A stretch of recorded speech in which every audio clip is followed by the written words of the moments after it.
Now we're courting. Why So does it sound very British? sophisticated. Sounds like a Very. British RP, as if he's trying to be like, "Excuse me while I sip my tea as you talk. I shall sit here and listen diligently and record your conversation about." uh, Oh God, this is so there's such depravity and perversion. No, I'm kidding. talking about Bobby Pascal, all the depravity, but necessary. I noticed that the logo now has a monocle. It didn't used to have a monocle, so I don't Oh. know. I wonder if I can change. I wonder if there's different themes of it. I mean, if it could Hmm. be Poppy Pascal talking to us, then Hey, let's I'd go. be down. Yeah, maybe change the picture of it. Bobby Pascal is in the room with us so that we can get motivated and talk about Oh him. my God, could you imagine doing like a TikTok short of this, of just like the screen and then just like superimposing Poppy Pascal as our outfit? Yes, I think that we should start every single one of our episodes while we're doing the entire Last of Us series. We should find like the most glorious image of Bobby Pascal just like laying like on the side, kind of like Burt Reynolds style. Just or what's the name? That guy, not Burt Reynolds, the guy from Baywatch. What's his name? The German guy. David Hasselhoff. Yes, David Hasselhoff just laying naked on like on his side, but it's Bobby Pascal. Oh, or like Jeff Goldblum in Jurassic Park, where he's like Yes. all looking all hot and Mm-hmm. bothered and everything. Mm-hmm. Oh Yeah. yeah. You Yes. know, There you go. I feel like we should do every opening of the episodes now with a copy pasta with Pedro Pascal, just like adoring the poor man and just memeing it to death. It'll be great. I think that's a good start. Yeah, this is actually a very good start. This is all going to be in the episode, by the way. Oh God. I did think about something, a housekeeping thing, but we'll address it afterwards. Just remind me. I'll make a note of it. But we're basically starting today's episode from where we left off. Where did we left off? Well, What was the last thing we talked about? if you guys remember in the last episode of the TBD Tavern, we were pretty much getting into the beginning of the second half of episode 1, where it cuts to 20 years later, where we kind of basically pick up where Joel is now hardened and empty and soulless. I mean, Bobby Pascal is radiant, Like us right now. glowing and everything, but like in reality, like Joel is just looking like he's tired, man. He's had a long 20 years. One of the things that I think we almost glossed over that I wanted to bring up was like how significant the opening was for the second half of the episode with the kid, when they find the kid walking out to the QZ, and then Oh yeah, and then like when the guard tells the little kid like, "You're gonna be okay, we'll feed you your favorite meal and everything else," and then you find out that the kid is infected. And so Yeah. unfortunately, what we learn is that in the QZ, whenever that happens, basically they are injected with something to kill them. And in the Basically, episode, euthanize humans. yeah. Jesus. Yeah. So, and then what makes it sad and what makes it hard is we kind of get a weird symbolism to me personally. I don't know if this is something that I'm just picking up on because we're recording and I want to sound like I know what I'm talking about. But one of the things I noticed was when. What do you mean? We're experts, Sambu. What do you Oh, mean? right, We're right, right. experts. Sincerely experts. One of the things I noticed was when the girl says she can't pick up the body, the way that Joel carries the body is very similar to how he carries his daughter Yeah. in the first half when he loses her. And in this one, instead of like, dropping her because of Tommy shooting the guard and like, the guard shooting and then they both fall. Mm. This one, he just has a look of like, death is always around me, so just whatever. And then just like plops the body into the burning pile of other dead bodies. And so I felt like that was very symbolic of showing where Joel is now versus where he was, where he was a very warm, loving father who was doing the best that he could. But now we have a Joel that is numb and is basically going through the motions of survival mode. And it really paints a stark picture of not just Joel, but I think of humanity in general in this world where everyone is pretty much just trying to survive. I don't think anyone is truly the same. It's more like this is a world where it's ruthless and it's cold and it's unflinching. And there are a lot of people that are probably like Joel that lost someone and is just kind of in autopilot mode. Yeah. Everybody's jumping. Sorry, I got so sucked into what you were saying. It's like, yes, that I forgot. Oh yeah, I'm part of the show too. Yeah, everybody just kind of reverts into this, and it goes back to like the first episode that we were saying, like the human mind, man, has this ability to heal. It's so crazy how we're able to compartmentalize. Oh my god. Put things away. Thank you. I swear I'm smarter than what I sound.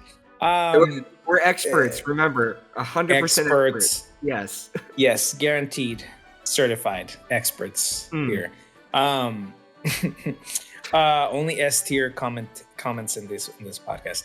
But the human mind is just able to just put everything and move on, right? And just kind of say, hey, we're going to put all your emotions, we're just going to sink them all the way down, and we're just going to focus on surviving, right?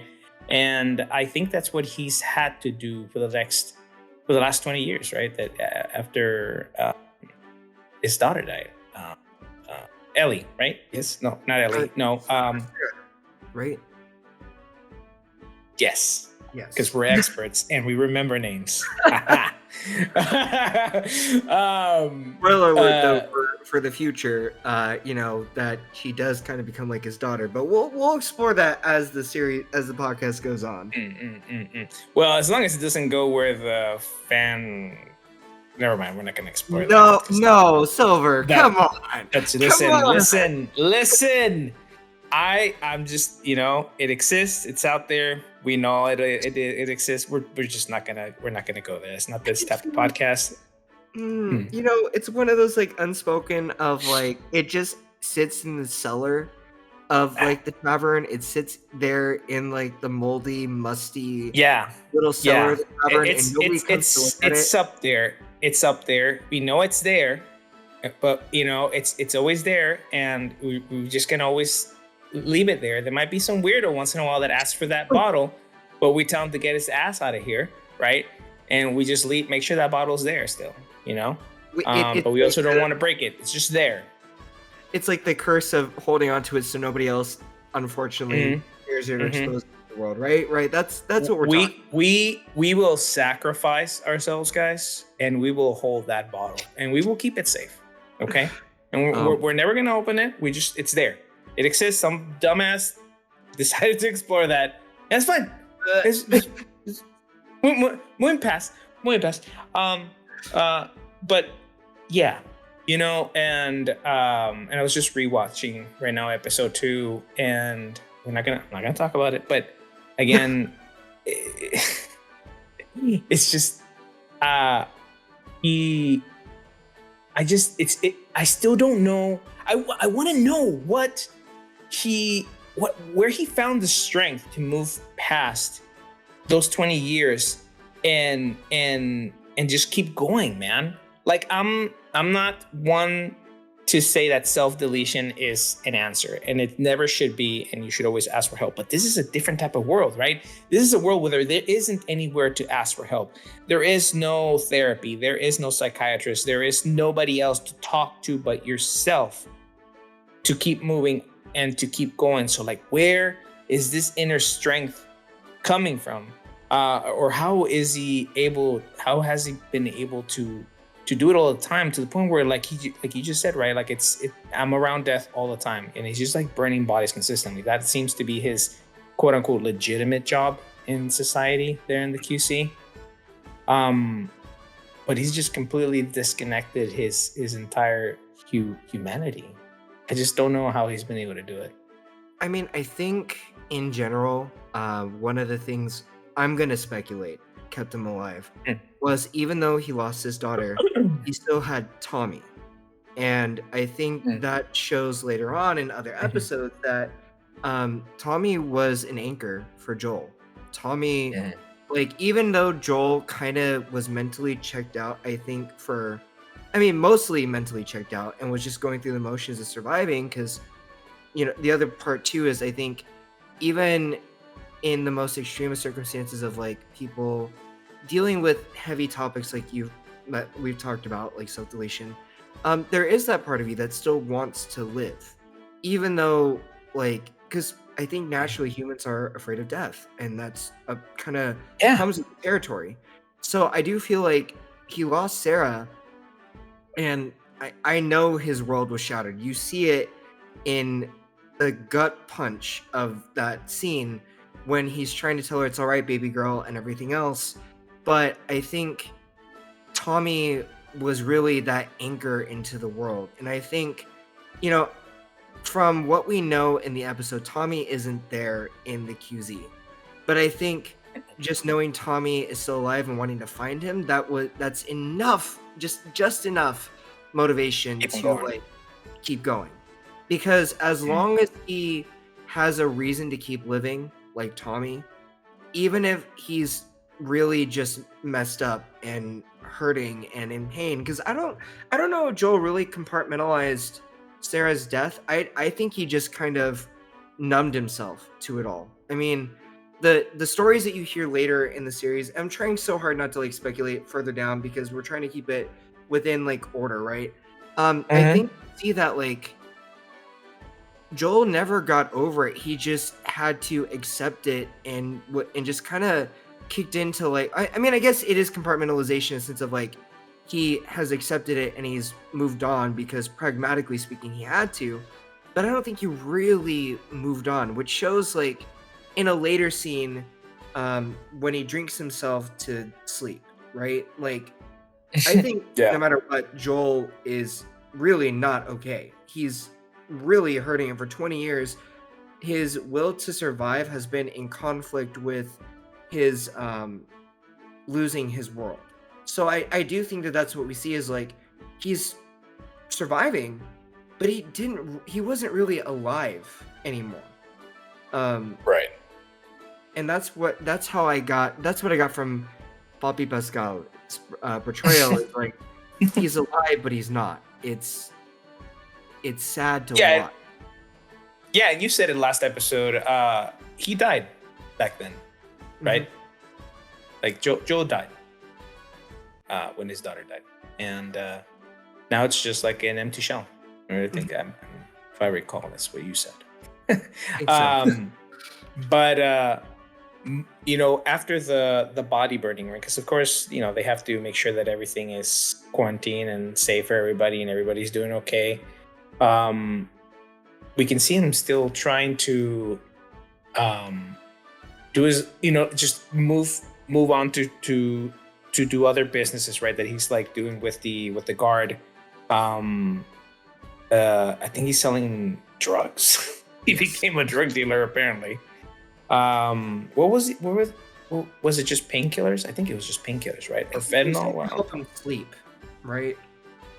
I Mm. mean, I don't remember what exactly it was, but it was definitely something to help keep the guard calm or something to like deal with. Maybe I'm wrong. I mean, it probably Drugs. was. It was drugs. It was It was drugs. drugs, kids. It was drugs, kids. Don't do drugs, kids. Stay in school. And as we're seeing, also they have like a not necessarily a barter system, but I guess their new type of money or currency is those food passes, right? Yeah, Or it's like like ration passes. it's a weird ration pass. It Mm-hmm. literally looks like pieces of paper that they just pass along that they've written a number on for currency. Mm-hmm. And they're color coded. So, like, I think red was like was a higher amount or something like that. Yeah, it's like rations pretty much. I would agree to Your that. typical $5, $10, $50, $20 bill. Yeah, more or less. um, but yeah, basically at this point, rations, food have become the new currency because who cares about being a billionaire when you can't even when there's no food that you can actually buy with all those billions of dollars, right? So that becomes the new currency. We start seeing that he has a type of plan in play, right? That that, even the guard, it kind of seems to develop like a little friendship with him as well. Kind of warns him that this group, this militia group or rebels, right? The Fireflies. Yep. Did we talk about the Fireflies? Did I make fun of them, or was that a conversation that we just had on the side, you and I? I don't think we talked about it on the podcast. Okay. Yeah. Okay. Well, it's a ridiculous name. Oh, I mean, come no. on. Yeah, Oh. we did talk about it, not on podcast. It was on the side. We joked about. Oh wait, no, I think you did bring it up on the podcast. You're like Did we? Fireflies, really? No. I'm gonna say. Well, you know what? Either way, we talked about it, but I don't. But it probably was on the podcast. We definitely did talk about it like on the side, because you were riffing for like 5 or 10 minutes about how the name was ridiculous. Oh, yeah, that sounds like me. And I'm sorry if you guys have to hear this again, but it's a stupid name. Okay, all right. I'm just gonna have to say it. You're all just gonna have to hear it again on episode. Well, technically, this is episode 1 because the other episode was a pilot. So would this be episode 1? Whatever. You just have to hear it again. I'm sorry, but like, come on. Wait, you could have picked something else, like the Fighting Dragons, the Never Dying Phoenix. Dude, come on. There's more mythological creatures, animals. Hell, even better bugs than a firefly to represent the rebellion. Why do you want to have a rebellion, dude? Like, okay, I mean, then again, they don't really go too much into this whole new government that they have, military that the U.S. has become. They don't really show us how corrupt they are. We just know that they're bad, that they're corrupt, and that they don't care about people. But like, let's be fair. For 20 years, they have a currency, right? They actually have quarantine zones, right? They have armed guard to the point where they can keep people safe. But in reality, they really struggle because there's rebels like them that make things difficult. So like, are they really bad? Like, what else is going on? Because I mean, they even had they have schools for like the militaries. So for people that want to become, part of that whole new government thing or military. So like, I don't know how I feel about it. Like, are they really the bad guys? I think what I think, and I'm gonna try to answer this in two folds. Or Tell at me least what you I think, think I okay. have 2 points in mind, but I might lose one in the process. I think one is when you think of government and when you think of powers, especially ones that pretty much take control within like an emergency situation, because it's one of those things where I think FEDRA, because I think they stood for Federal Thank you. Disaster Response Agency. They responded as policy is for probably an apocalyptic setting. But I think what happens is you think about people who have power and the temptation of power, right? Like the human condition. Mhm. We're taught, if you Yeah. look at like political theory, we think about how corruption is very easy because when you have that power, realistically, are you going to want to give that up? And there are people that do abuse their power that we see in different sort of like governments and economic systems. Like you think about communism and how communism is based off of the philosophical concept of the philosopher king who is supposed to be altruistic. And what the idea is that like a person will basically rule over a commune or whatever, but when the commune is self-sustaining and is able to do what it needs to do, they're supposed to step down. But as you have witnessed, and many people have witnessed in many different systems of communism, that never happens. Power Yeah. becomes too much of a temptation. Power allows them to exploit resources and wealth and to keep it while their people suffer. That's just kind of how it happens because human nature, in theory, is prone to greed and hoarding and and all that stuff. So I think to some degree we're just told to assume that they're bad in a sense of like there's probably people who are agents that have abused that power when they've done and I think it probably also is like There are people that have lived on the outskirts, but Fedra has like probably pulled them out of the houses that are on the outskirts of the QZ, had to euthanize them because they might be infected, stuff like that. And it's also because probably Fedra has had to make some really tough calls on rationing and on how housing is and how their life is. And people, I think and this leads to another conversation that I think I've had with either you or with some other people.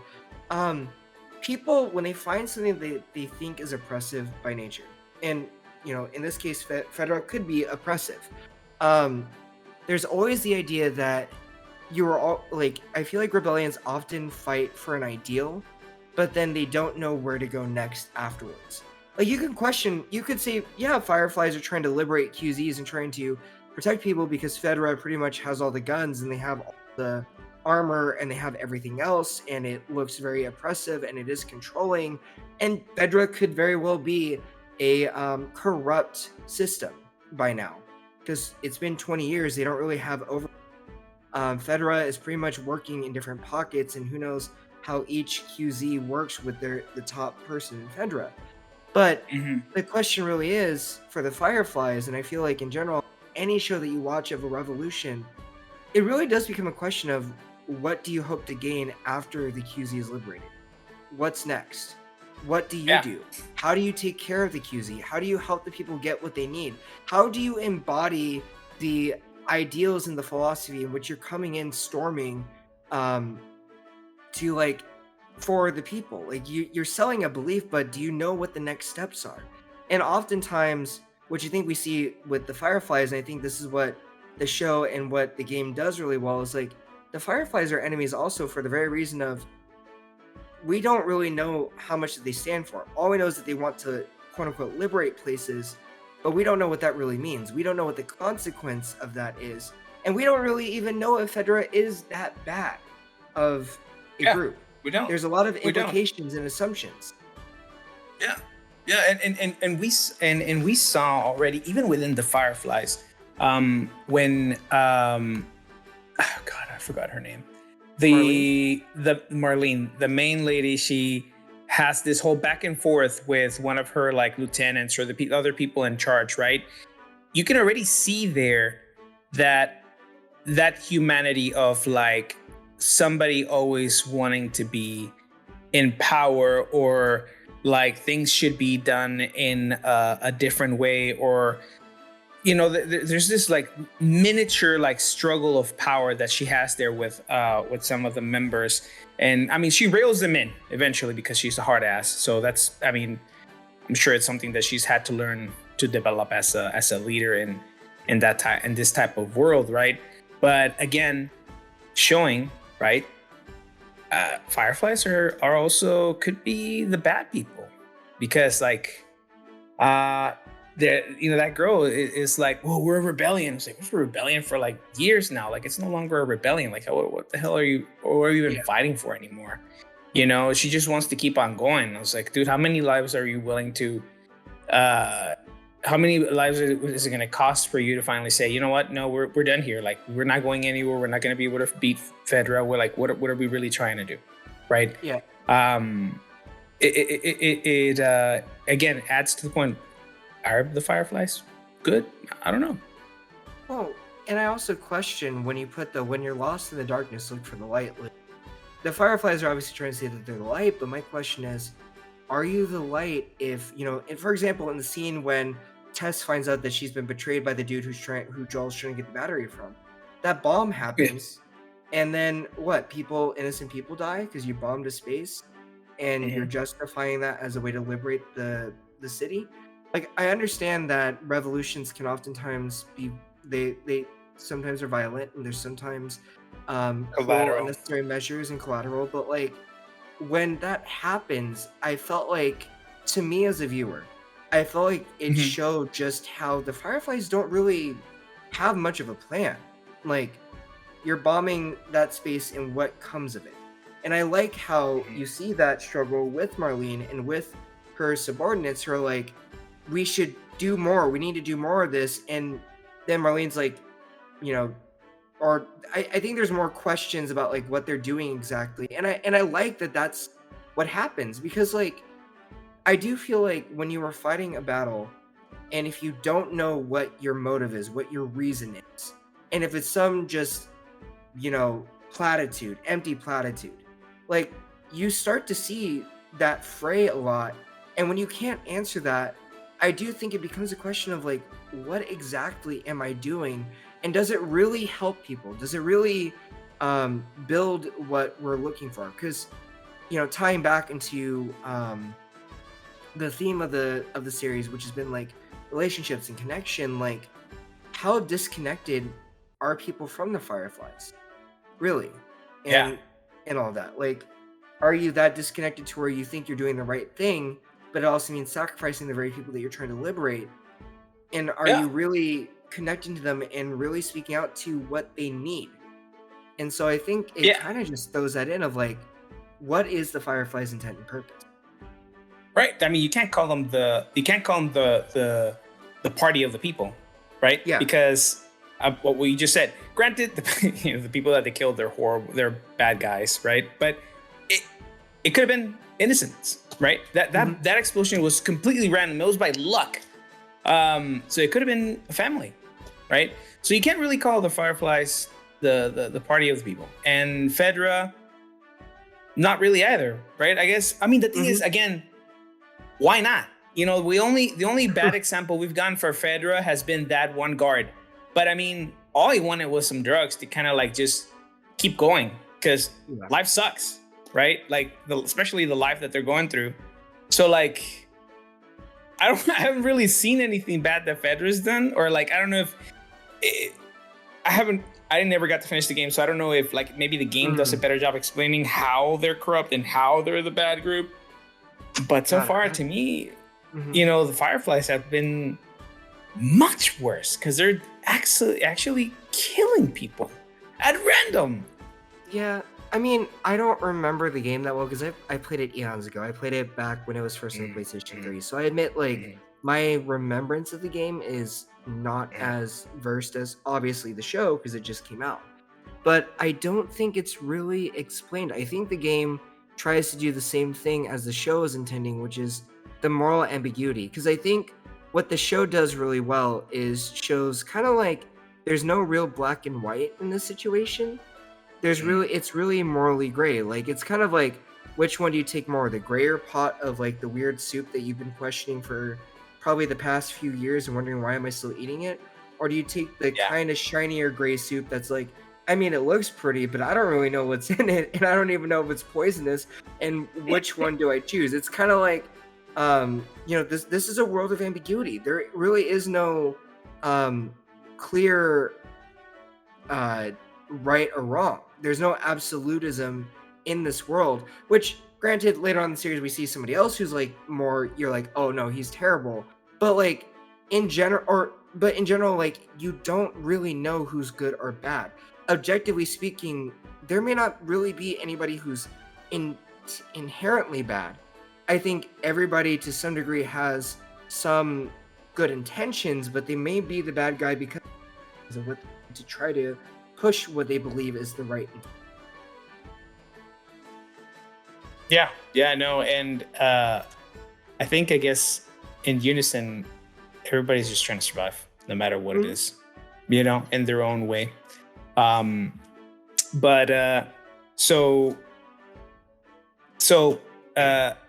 does you say the name of the leader was again? God, I should have had the Marlene. Cast. It's all Marlene, good. of course. Which, I knew this. Fun fact before we continue, the actress for Marlene was also the voice actress of Marlene in the video. Yeah. I remember you did mention that. That's pretty cool that they were able to do that and keep her on, and that she actually looks like the character. Yeah.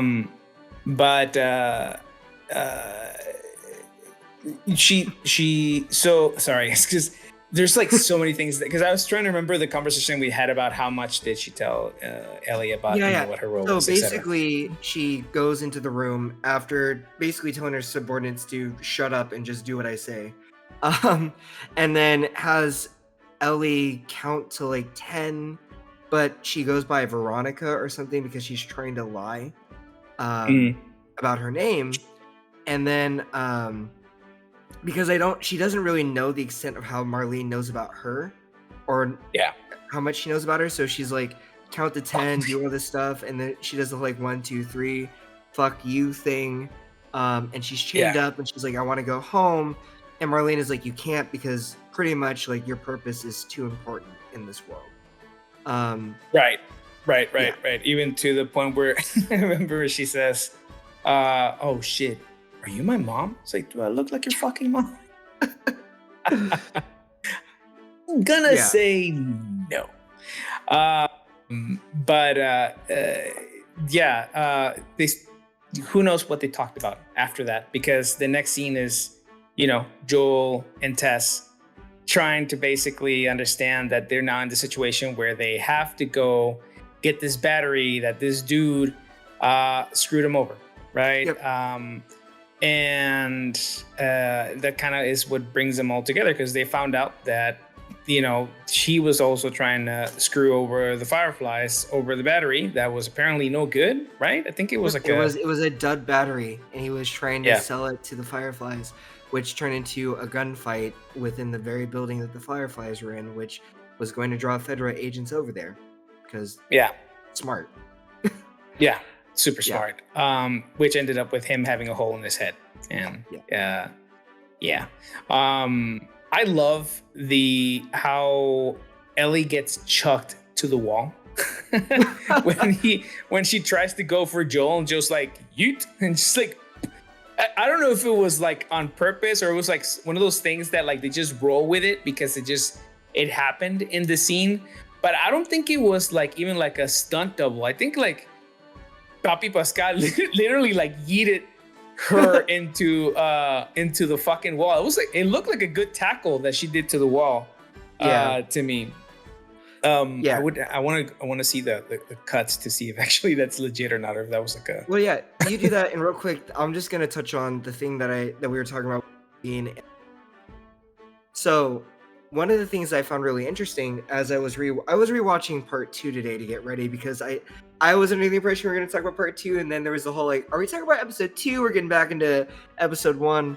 One of the things I found interesting was how purposeful it cuts off when Marlene tells her like, I'm going to tell you something, or tells Ellie, I'm going to tell you something, but you can't repeat it to anyone or else you will die. Because I think that was significant, because like that put chills in my spine as a viewer. But more importantly, what's interesting is there's a question of whether or not Ellie knew what her purpose was, and whether or not she was really okay with it. Did she ever truly have the agency? Which, well, you'll find out later on in the series what the truth is.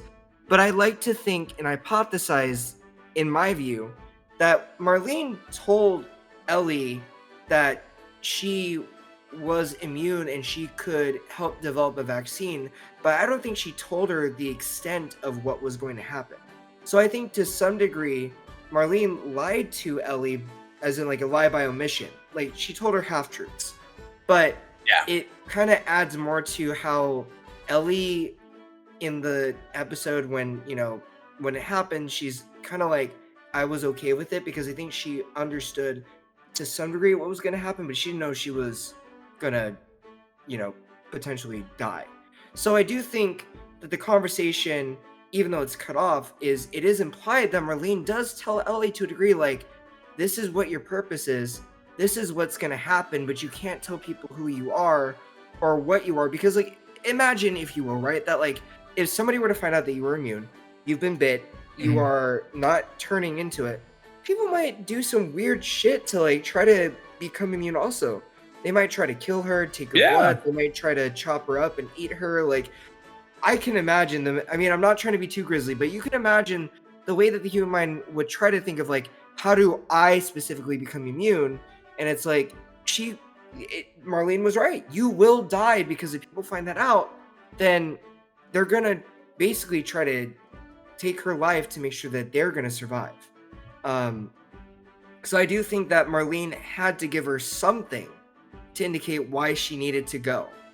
And I think that's why Ellie was coming for Joel through the door, and then Poppy Pascal was like, bruh, and then just like smacked them into the wall, and it was like that was because I think Ellie did know. It's just she didn't know the extent of what was going to happen to her.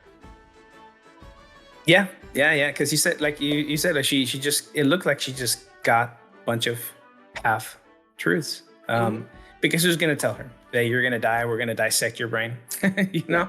And you're right. People are when people want to survive, they do crazy things. And you're right. They could have chopped her up into pieces. They could have made her into a delicious stew, and they thought, hey, this is the miracle cure.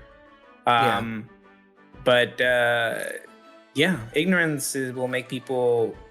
Ignorance and fear will make people do crazy things. Absolutely. And I think we're going to see that in the coming episodes. Really good examples, right? Because humanity will survive, and it'll find very weird, horrible ways to survive. Yeah, let's be real here. It is gruesome, but we'll save that for that time. Yeah, not right now though. Just take it slow, guys. This is the foreplay. Just come on. We have to take it easy, guys. All right, slow down. Well, and also, can I just say real quick that like what I love with the whole mom thing is how symbolic it is, because I don't think Marlene was really given that much of a role in the game. I don't remember knowing Ellie's mom, so I could be wrong. And for all those who played the video game are like, who's this idiot acting like he's an expert in The Last of Us? Like he knows what he's talking about. I think that was a really cool addition that they put into the show for Marlene, is that she knew Ellie's mom. And so imagine, if you will, being in that position as Marlene was, having to tell the very girl of like your best friend who which you know the fate later, it's fine, I won't bring up too much, where basically her mom is dead, and now she like, basically has to like tell her best friend's daughter without saying too much that you're gonna be for the greater good, but I'm not gonna tell you that you also will have to die. It's like, it's so gut-wrenching when you put all that into context. Like I don't imagine that was easy for Marlene to do. That was kind of like this is the only way that I'm gonna get her to work with me. Yeah. And I don't even think that's the, if you think about it, it's like, man, am I doing my best friend right by basically sending her daughter to the wolves in a way, because she knows what's going to happen to her, and she probably isn't telling Ellie everything. And like, is there any guilt? I don't know. I mean, because again, people have lost their humanity, so who knows if she feels guilt. Maybe she just wants everything to be over. Maybe she thinks that's going to be the best way, even if she sacrifices her best friend's daughter. I don't know.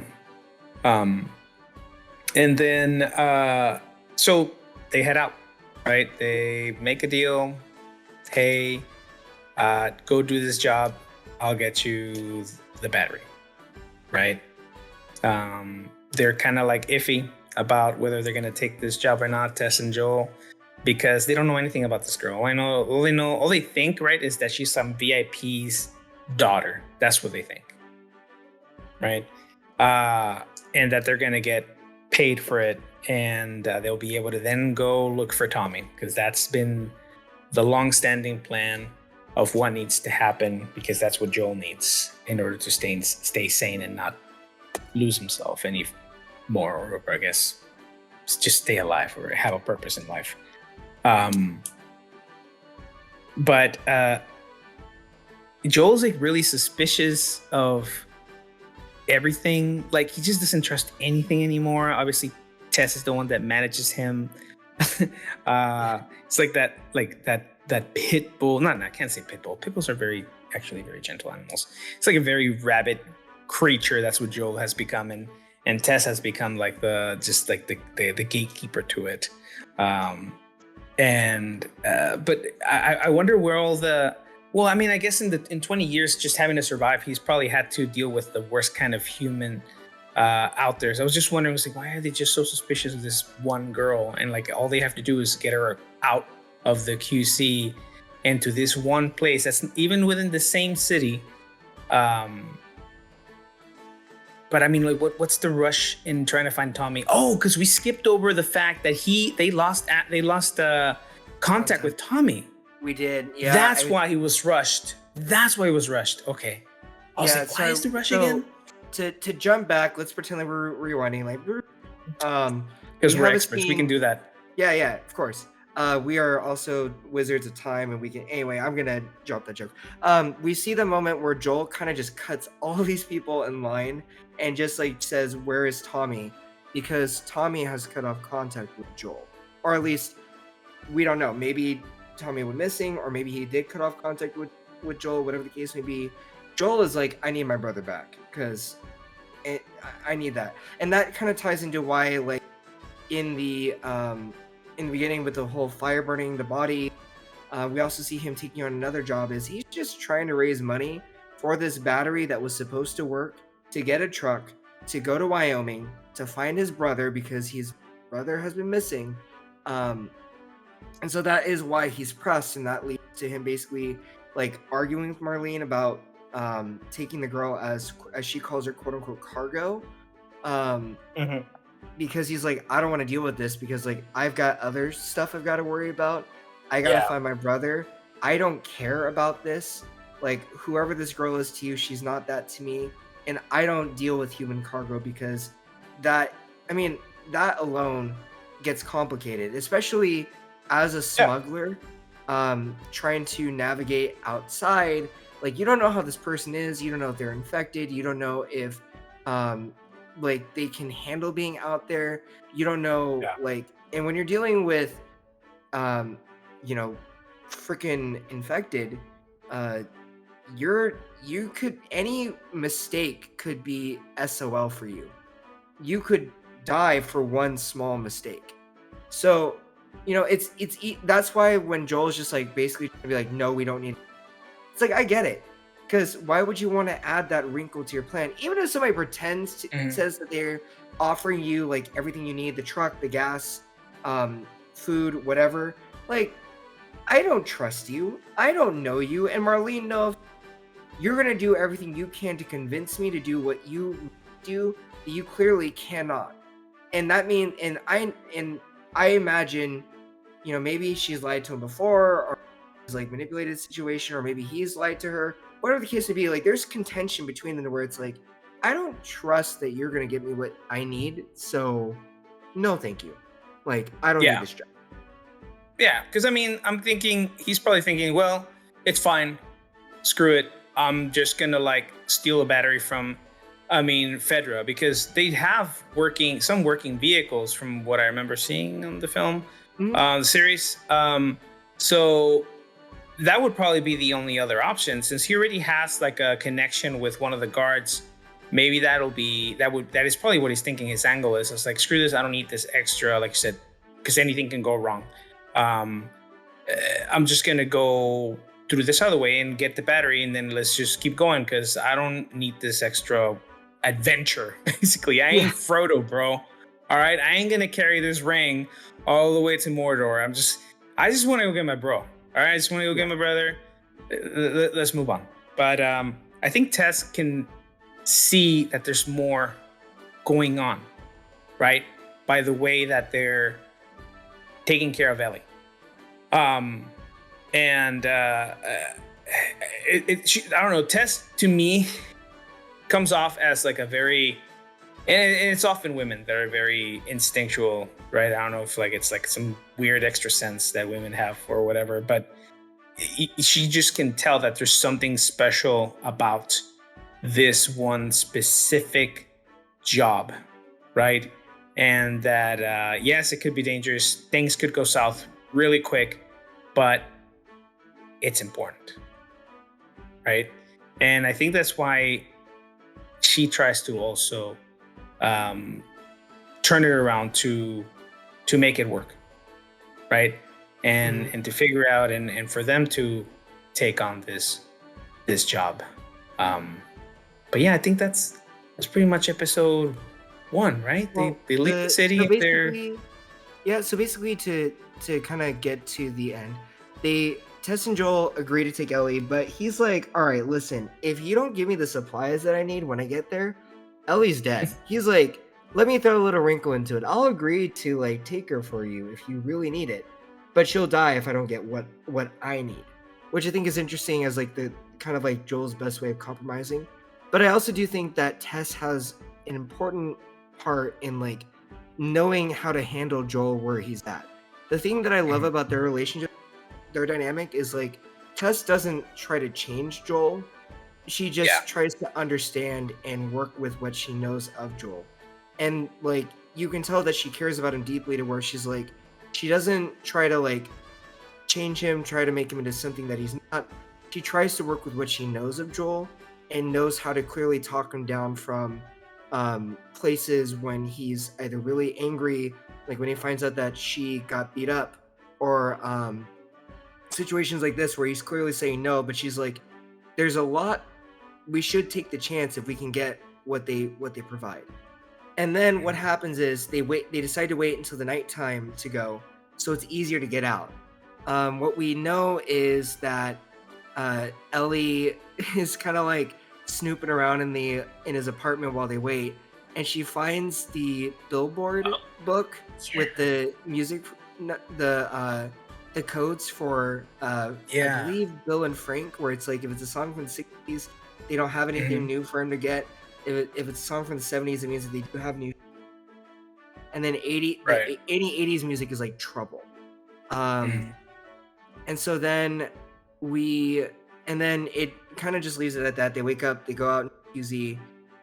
That same guard that he sold the drugs to finds him out there, and the guy was just like, "Bro, I told you not to be out here." So Joel is just like, "I know a good way to deal with this situation," and just beats the crap out of him. This is where we see how Joel is now. Instead of the caring, warm person that we got to know in the first half, this is a Joel that just gives no F's. He's like, I already know I have to do what it takes, and I'm not gonna let anybody stop me from doing what I need to do to get to my Mhm. brother, but also to just do what I'm setting out to do. And this is But a good. he Mhm. yeah. Oh no, No, I was go just ahead. gonna say he shows his trauma, right? Yeah. Because he has that flashback of when his daughter was gonna get shot, and I think this is where he starts Right. getting that connection with Ellie, because then he starts seeing his daughter in Ellie, and this time he kind of makes it a point that it's not gonna happen this time. This time I'm not gonna let my daughter die, uh, and he actually acts rather than like last time he Mhm. just kind of tries to reason and freeze up, and he clearly has guilt that he has not dealt with, right? um that he thinks he Yeah. could have done, which realistically, could he? No, he couldn't have done anything. That was a soldier with an AR. There was really nothing he could have done. Like, that was just Yeah. it was just a fucked situation. Like, there was no other way, and he's carrying this guilt for no reason. But I get it, and I don't, Yeah. because I'm not a parent. But I get it Well, that I you can always think you can do something more for your loved one. Well, I think it's always the two things. Like it's the it should have been me and not her. I think a lot of parents go through that because, Mhm. you have a kid. You don't expect them to go to the grave before you do. I Right. mean, that's just how it is. Usually, kids are the ones that we pass the torch to. Mhm. So I imagine through the last 20 years, he's probably thought to himself, it should have been me, not her. Why was it her? Mhm. And yeah, Mhm. like it is irrational for him to think that he could have done anything different. But I think in general, humans are contradictory and irrational in a lot of situations. So Yeah, I know for a for sure. fact that, yeah, he's going to beat the shit out of himself, wondering, thinking he could have done something different. Like he could have turned his back to where he would have been shot and not her. Or he could have like done some other superhuman responsive reactive thing that could have protected her. But also like again, sure, let's say hypothetically he turned and he sacrifices himself for her. Can that guarantee that she was going to survive? I don't mean to sound heartless when Mm-mm. I say that, but like her leg was injured. That would have meant Tommy would have had to carry her, and who knows where they could have gotten to and where. Like, Yeah. I mean, unfortunately, like, and this is the sad part. with like recognizing this is like Joel definitely blames himself and will continue to blame himself. And I do think it Yeah. was his PTSD coming out when, you're right, the gun was pointed at Ellie. And he was like, nah, nah, nah, nah, nah. I now can act on it. Like, there's no second guessing. You threaten Yeah. like this person, A, the person who promises me the resources I need to get to my brother, but also B, like, I do imagine he remembered Sarah and remembered that moment and was like, no, not today. Like, yeah, I agree with you. I do think it was a trauma response. And that's why also we kind of, I think there was the sound of like, the frequency sound of like the ringing when he was beating up the guy. As like usually TV shows indicate like when someone's trauma or like someone is blinded by their rage or whatever, kicks in. So I do agree with you in that like it was his trauma coming out. Yeah, no, and we're gonna see a lot more of that from Joe. We're gonna see a lot more what you just said. No more second guessing.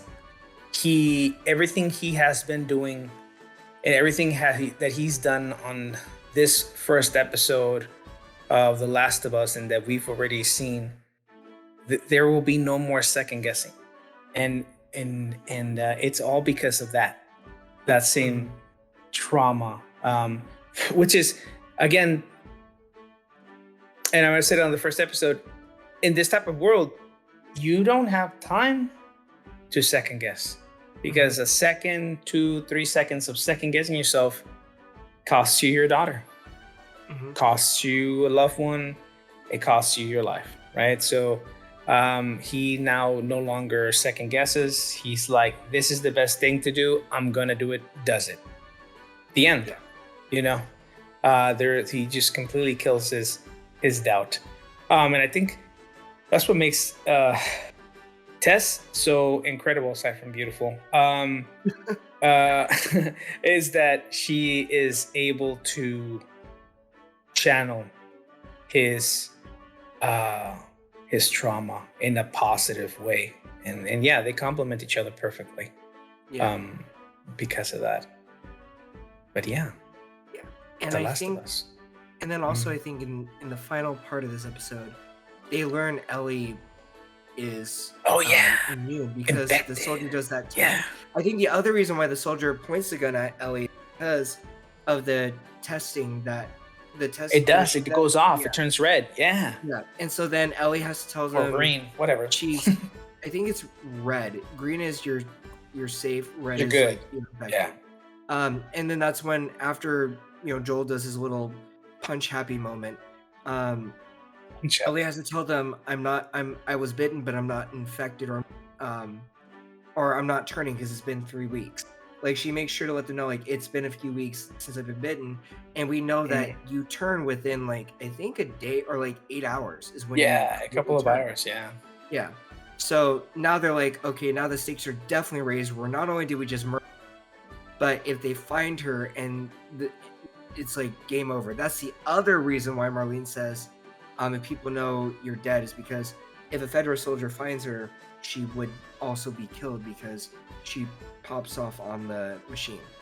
And then the final part of this episode is we see the radio turn on and it plays Never Let Me Down Again from Depeche Mode. And that's an 80s song. So now we also know, foreshadowing, that Bill and Frank, one of, I think Joel's supplier, is saying there's trouble. And I think that's how it ends. Yeah, very foreshadowing. And we know how that's going to go. So you will all find out in the coming episodes. Stay tuned in the next episode of Stay tuned. I think that was pretty good ending, right? Yeah. So nice, why don't you all tune in next time, as I believe we're going to dabble in 2 of the Last of Us TV series. Yeah, and don't forget to hit that follow, subscribe wherever you be listening to us, whether it's Spotify, YouTube, or wherever we choose to, place the tavern at. Also comment, tell us how you're liking things. You don't like something, I personally love the sound of Ambu, so please tell him to keep on giving us more of that. Oh my gosh. But yeah. But yeah, You're comments, great too. please tell us. What was Yeah. that? Oh, I said you're pretty great too. Don't make sure you give yourself some hats on the back as I was well. just fishing for compliments, guys. I was fishing for compliments. That's why I said But it. also, do let us know what you think. If there's anything that you think you want us to touch upon, anything you think screw you. I'm kidding. No, just let us know what you think. Whoa. I think we're always open to knowing more and to always improving. Am I right in saying that, Silver? Yeah, always, definitely improving. But I mean, let's be honest, we're experts. So Yeah, I mean, how much more 100%. can we improve? I'm just kidding. 1,000% experts. And also, we are a church of Papi Pascal, so don't you dare have anything to say against Pascal. Yes, don't you dare. Don't you dare. There's a movement right now. Okay, I'm pretty sure Papi Pascal could be the next president of wherever he wanted, to be honest. So don't mess with Papi Pascal. We will come, we will find you, and we will shove Papi Pascal down your throat, and you will enjoy it. Absolutely.